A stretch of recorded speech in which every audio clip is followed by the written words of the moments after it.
futus mă măta. Ești angry.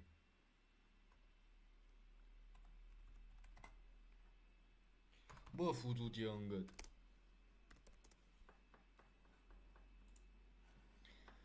Live streaming to some bullshit. What the fuck, bro? I hope those corny fucks.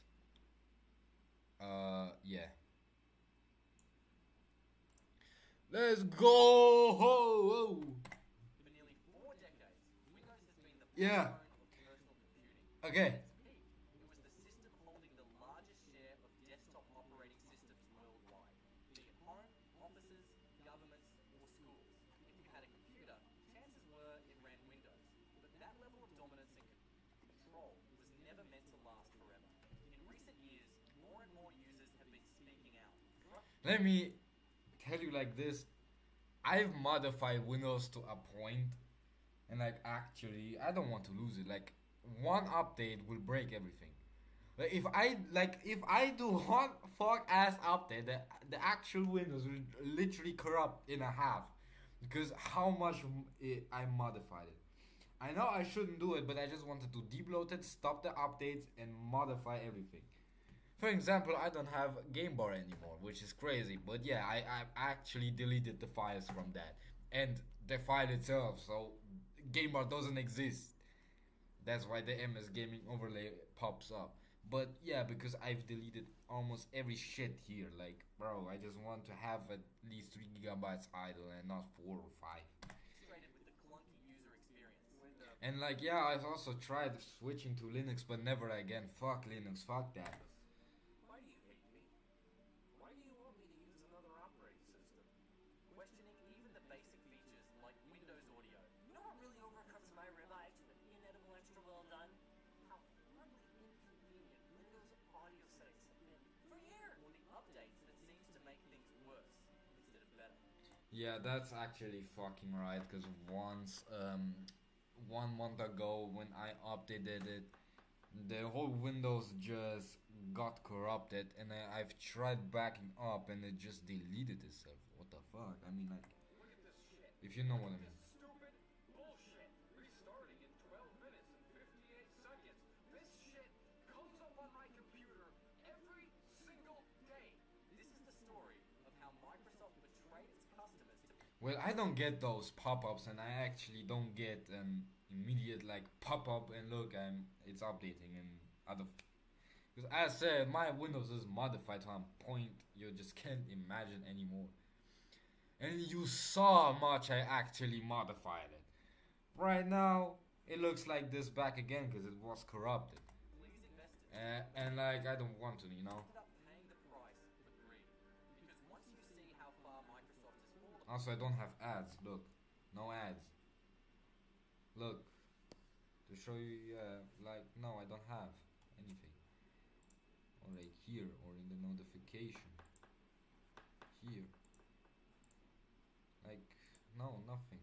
Absolutely nothing. you will realize why it may never recover.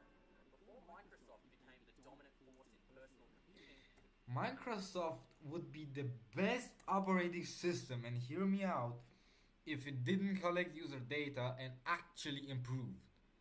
For an example, customization. Because I had to modify this shit to customize. It's not just like Linux, one tab and you're done. Like, no, it's not. And for some other reasons, like, make it at least that it doesn't use 4 gigabytes of RAM. Make it at least that it use 1 or 2. Because why put bloatware in it? And make it able like this that users have a switch. Look, I want, for an example, the Windows. Okay, but there should be 3 different types, not 2. Right now there are two different types of Windowses. One the normal, the other the Pro. I'm on Pro, which of course this laptop is what it is. I have Pro. Doesn't bring anything, by the way, but I mean more bloatware, of course. But hey, at least. But for the starters, the thing is, there should be also a Windows Tiny 11, if you know what I mean. It's on Windows that is stripped to its fuck ass naked, but it can still support. Also, if you know what I mean, support like run and function like normal, just without the AI stuff and bullshit in it. So you should have the option to install bullshit on your thing. By the way, do I have bullshit? No, I actually don't. Because, well, wait a minute. Should I uninstall Microsoft Store? No, I think I need it. I think I need it. But, like, it is what it is. Yeah, I need those apps. Was simply an idea in the mind of a teenager obsessed with code. Bill Gates was born in Seattle in 1955 into a well-connected family. He enrolled at Harvard to pursue mathematics and law, but even back then, Gates was obsessed with software. While his classmates attended lectures and studied for exams, Gates spent his nights writing code and debating the future of computing with his closest collaborator, Paul Allen. But soon, Gates would find himself at a crossroads, one that would force him to choose between the security of a Harvard degree and a once-in-a-lifetime opportunity that wouldn't wait. In January 1975, the Altair 8800 launched as one of the first personal computers available to the public. To Gates and Allen, it was proof that computing was about to leave research labs and enter people's homes. So Gates made a decision that would define the next 50 years of technology. He dropped out of Harvard and co-founded Microsoft. They started off with smaller, more niche projects and coding tools, but that wouldn't stay the same for too long, because his mother, Mary Maxwell Gates, sat on several corporate boards. Through that work, she built professional relationships that put her in the same circles as executives at IBM, right when IBM was getting ready to enter the personal computer market. So when IBM went searching for an operating system in 1980, it turned to Microsoft, not because it was a random small startup getting lucky, but rather a small startup that already had proximity to power. What happened next would become the first time Microsoft It's actually fucking crazy how it fucking started, but, like, just look at Windows now. played unfair to get ahead of others. When But as said, I need it because, as said, it's supporting apps. And, like, as said, I don't want to type 1,000 lines of code. And that was a worst nightmare with. But by the way, I use one of the easiest Linuxes too, like Ubuntu and Mint. And they were horrible as fuck. IBM came knocking But Arch, even harder.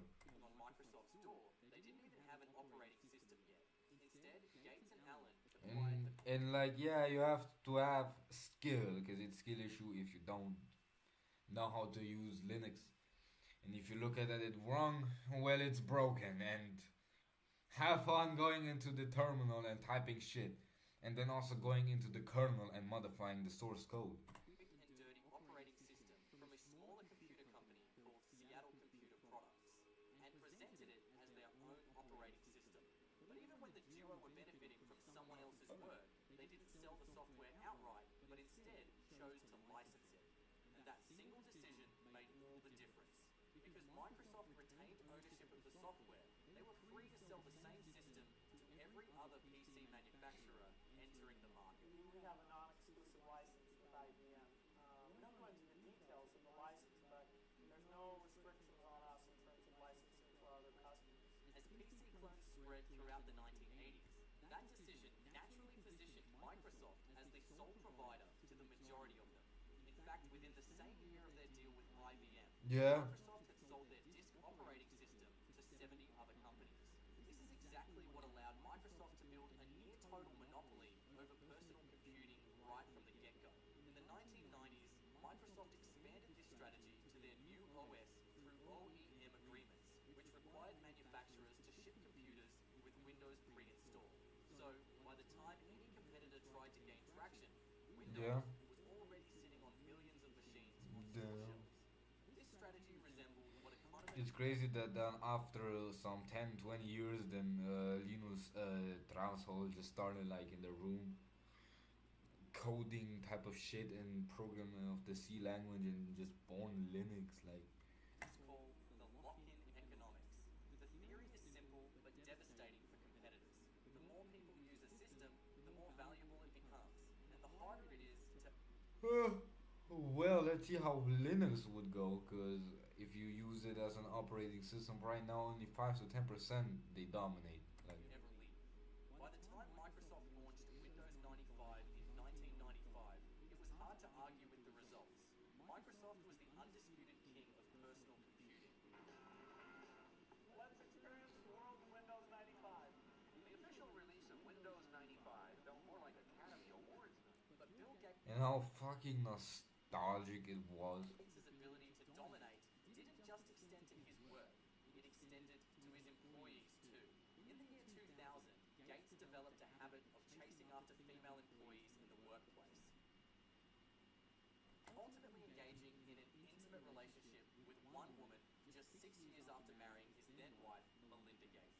The pressure from the antitrust lawsuit, combined with his ruthless reputation as well as other factors, led him to step down as CEO in the year 2000 and pass the mantle of leadership to his good friend Steve Ballmer, the man who had scammed the company of $1 billion and had nothing in return.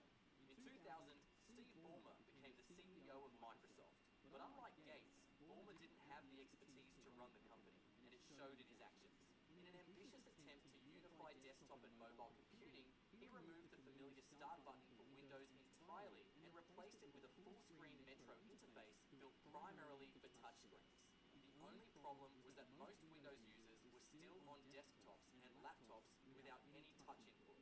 So the redesign wasn't just unnecessary, it basically ignored their entire consumer base.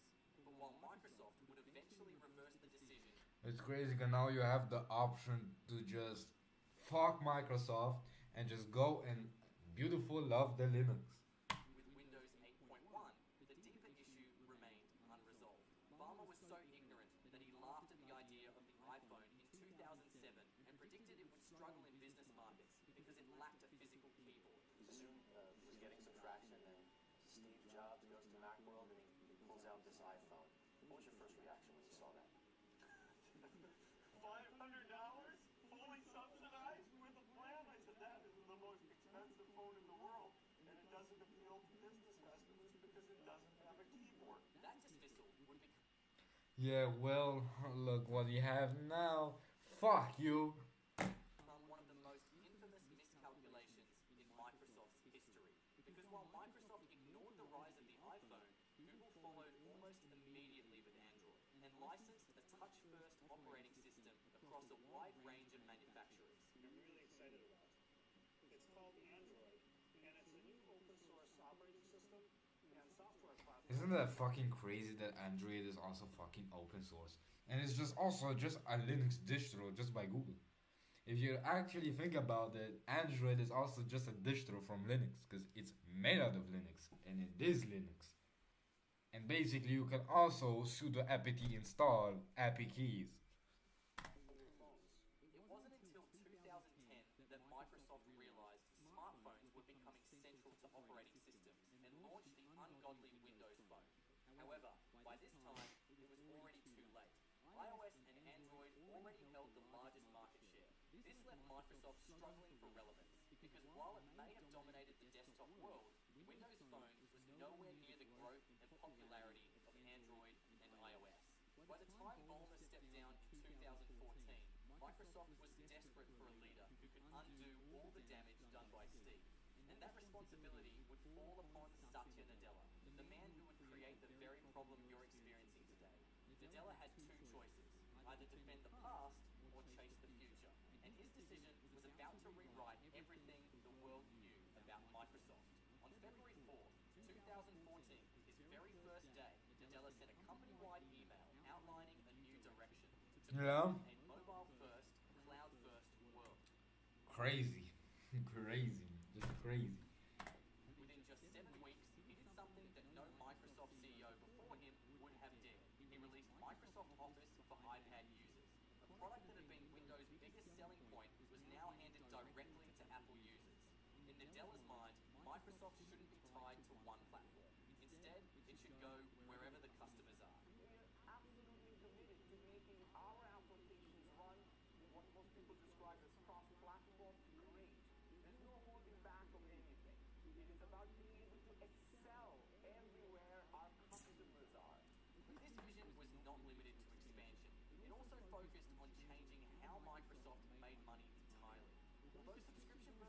Office had existed for years, Nadella fully committed the company to recurring revenue rather than one-time purchases.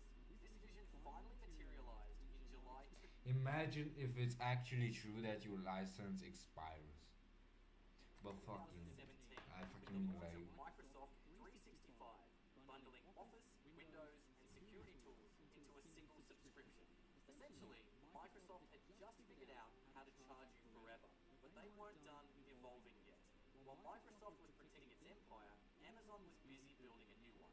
AWS was launched in 2006, and within a few years, it was already on track to massive revenue numbers, roughly $500 million by 2010, with analysts predicting even bigger amounts in coming years. Nadella likely saw this rapid growth as a threat even before becoming the CEO. So between I don't fucking understand how you can be like this, bro. Just do what the customer wants. Because that's the only way you can make the most amount of money. So, yeah, and I mean, in the current time, they lose. 2011 and 2014, while he was running Microsoft's cloud and enterprise division, Nadella started doing what the rest of Microsoft hadn't considered, pulling Azure, its cloud computing platform, out of its Windows shell, expanding its capabilities and who it could serve. In the process, Nadella managed to push Microsoft's cloud revenue from $16.6 billion to over $20 billion. But that was just the warm-up. Once Nadella became CEO, he went all in. Microsoft rolled out the G Series, which was the biggest, most powerful virtual machines Look, bloatware. available in the public cloud at the time, But hey, and launched Azure Premium Storage to handle resource-heavy work enterprises depend on. But then he did something that would have been unthinkable under Ballmer. He expanded Azure support for Linux, a direct competitor, because 20% of Azure's virtual machines were already running it. Microsoft loves Linux.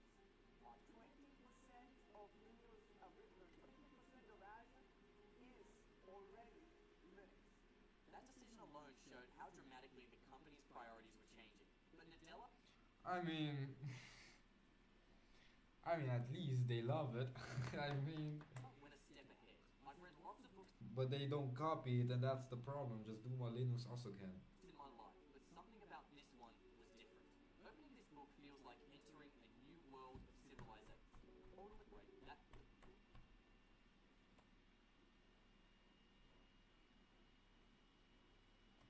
he publicly declared that by 2018, Azure would hit an annualized cloud revenue of $20 billion. It may have sounded absurd, but they actually pulled it off, months ahead of schedule. In October 2017, the company announced it had surpassed $20 billion in annualized commercial cloud revenue. These numbers projected a crucial message. Microsoft was no longer centered around Windows.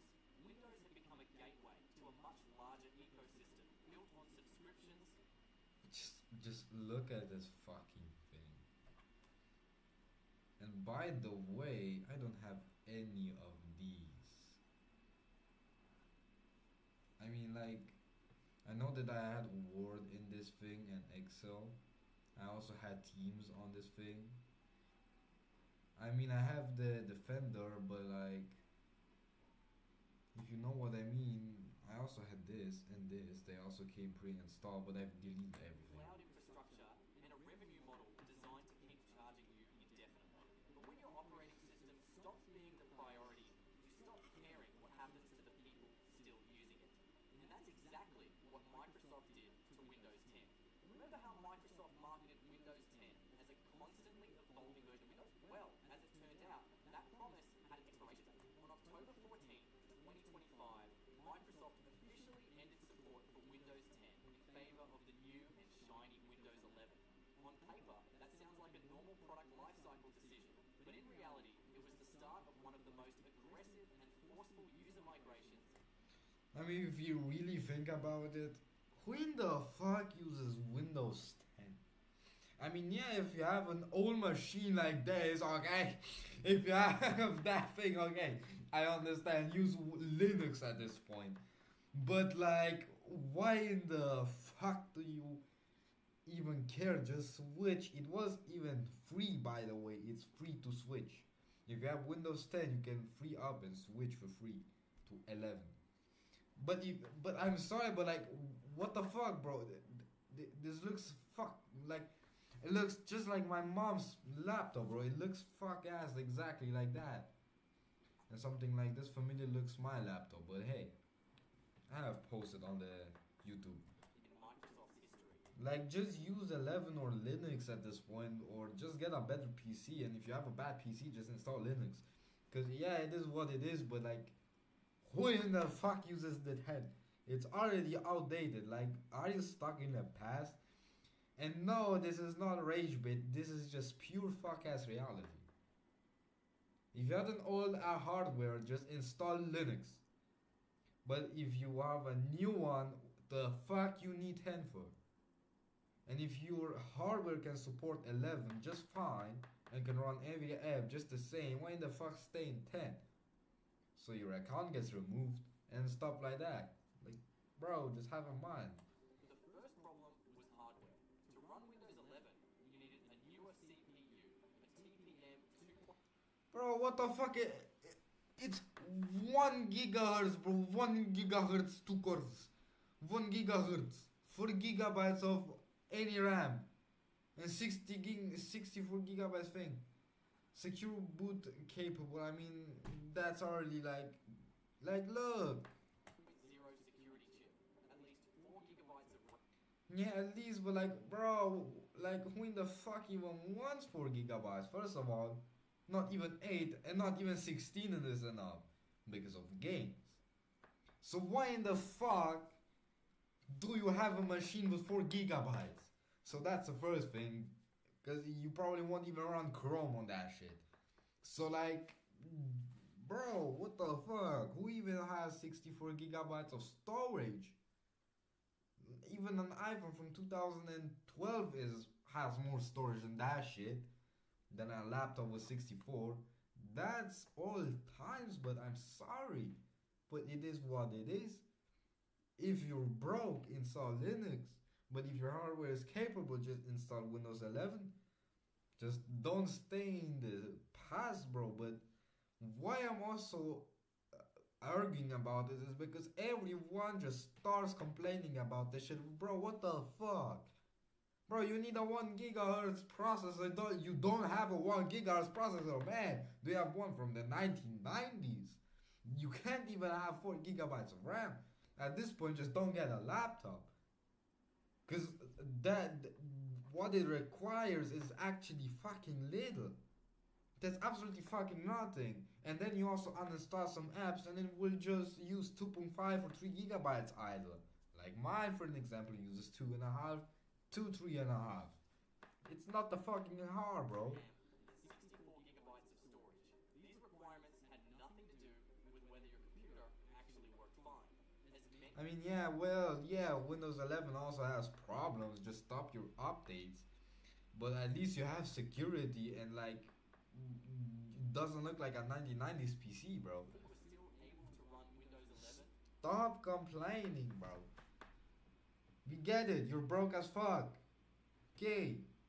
But you don't have to complain every day that my PC can't run 11. Just accept the fact that you're broke as fuck and you just can't have money. It's the hard truth. Also, I'm also broke. But hey, at least I do have the 11 and I'm not as broke and I invest in PCs. And don't buy a ThinkPad IBM machine from 2007 Uncompatible. and flex it because it has Linux on it. Hardware just fine with clever workarounds. But going that route required a certain level of tech know-how. For most ordinary users, these requirements instantly locked out millions of perfectly functional devices. But that wasn't the only way Microsoft was forcing users toward Windows 11. Immediately after Microsoft's announcement, users started complaining of forced upgrades to Windows 11 without permission, sometimes right in the middle of work. Yeah, just stop complaining, bro. Just go to 11. It's not that fucking hard. For others, it was the final push they needed to leave Windows entirely. But even when some users gave in and upgraded to Windows 11, what Microsoft did next would make Windows 10's forced migration look mild by comparison.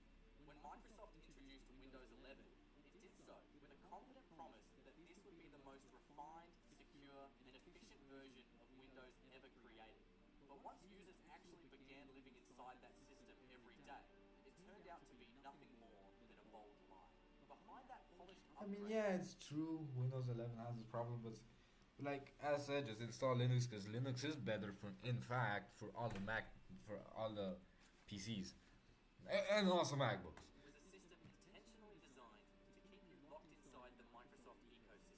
The shift began with Windows 10 and a feature Microsoft called telemetry, a diagnostic system that continuously sent usage and performance data back to the company. Microsoft argued that telemetry was a necessary diagnostic system used to improve performance, fix bugs, and strengthen security across devices. But what they didn't emphasize was the scale. Windows devices were now transmitting detailed diagnostic data, app usage patterns, system behavior, even crash reports, all to help identify you through unique identifiers. But people weren't.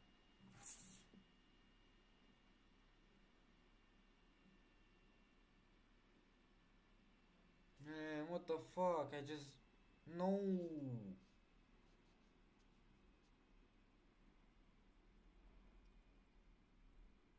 Yeah, whatever.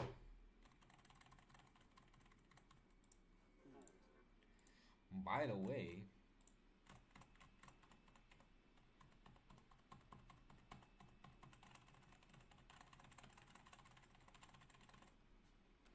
a little bit of keyboard ASMR so we can relax.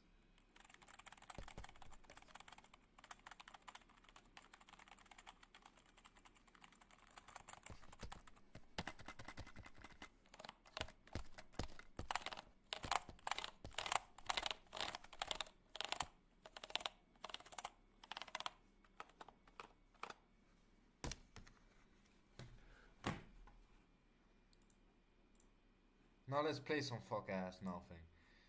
I'm ending the live stream because I wanna fuck in.